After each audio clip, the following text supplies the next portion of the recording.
You're with Gino Lulietti on Territory FM. And still to come on the program, Ron Mitchell will be joining us, telling us about the Faith and Harmony Project, Food for Thought with our famous international chef Sherry Clulo, talking about chickpea stew, and of course pulses. And pulses, if you didn't know, are categories of peas, beans and lentils. And then spokesperson from Joyce Claire Hughes, we're going to be talking about the fact that energy drinks and kids just don't mix, as they offer a high hit of caffeine and sugar all in the one dosage. But firstly, let's catch up with everything that happened at the Northern Territory Sprint Car Trails, and to do that, who better than Paris Charles, joining me in the studio right now. Paris, how you going? Yeah, I'm really good. Gino, yourself? Mate, I'm fantastic. Give us the rundown of Friday and Saturday. Pretty exciting nights, I hear. Oh, absolutely, without doubt. We had 2 red-hot nights of racing, and it was great to see a large contingency of local fans turn up at the track to witness what was 2 fantastic nights with plenty of thrills and spills and action aplenty. Now, 22 cars from all around Australia. How many of those local? I would say there'd probably be about 8 or 9 local, and the rest made up with all people coming in. So it was a good mix of field. We had a lot of different varieties from all around Australia. We had the reigning Australia 2, Ryan Farrell, who's a real gun behind the wheel. Mm-hmm. We had young David Kraft coming all the way from Sydney, and then we had the Victorian contingency, 3 or 4 guys come up from Victoria. And then the Tulloch brothers all the way from Queensland. So now we proved we could do it better than anyone, though, because on Friday night, I understand one of our local boys took it all out.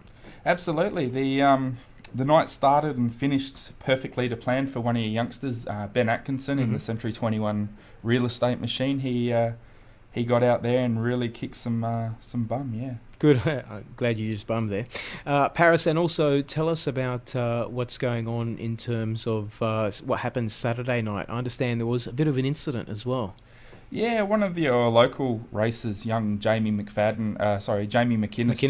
Yeah, he's a guy up here, and he's only an aircraft apprentice, and he really battles the struggle. He hasn't got a lot of money, and he gets down the track every week and tries his heart out. Unfortunately for Jamie, he had a bit of a coming together with another car, which sent his car into a violent barrel roll.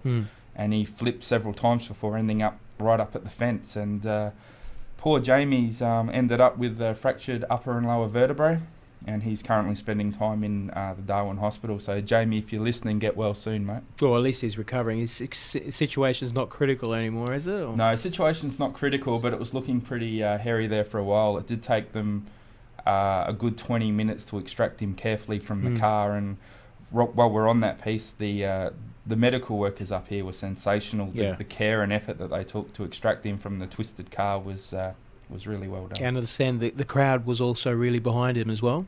Oh, look, this place Darwin's absolutely fantastic. Once people realised that Jamie was in a bit of pain, and he's there trapped in his twisted wrecked car, the crowd rallied behind the team, and they put a bucket up on the bar and went around with another tub and filled it full of coin, and raised around $1,700 for the team, which is great for Jamie. As I said, he's an aircraft mechanic. He struggles on a minimum wage, and he's trying to race against the big boys, and a lot of these big boys are business owners with plenty of money. So yeah, exactly. And as you said, he's struggling to do what he loves, and that's racing. So it's great to see the crowd get behind him like that and really show that they appreciate what he does and support him. Yeah, absolutely. It really is a David versus Goliath effort for Jamie, and I was just blown away. The crowd up here are fantastic. The way the Territorians get together to support their locals, and the hospitality they've shown the whole time we've been up here. This place is just fantastic. It's one of the reasons people love to live here. Now, let's talk about speed. Now, I understand the lap record was not only beaten once or twice or 3 times, but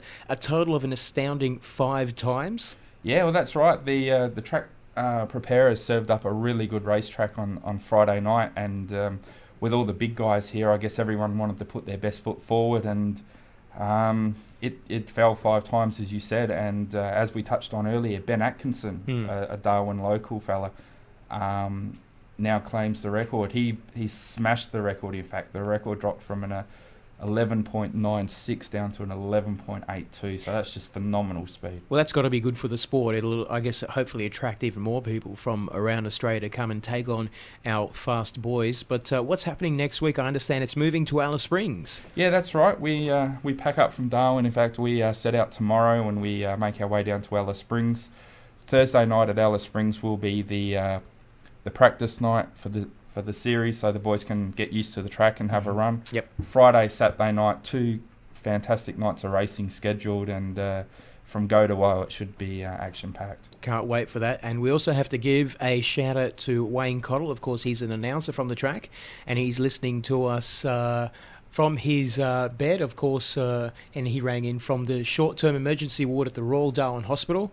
And hi to everyone there listening. And of course, Wayne, we hope that you recover pretty soon and get back to announcing. Yeah, absolutely. Wayne, we need you because, Wayne, for those that may not be aware, Wayne and I commentated at Darwin Speedway over the last couple of meetings, Yeah.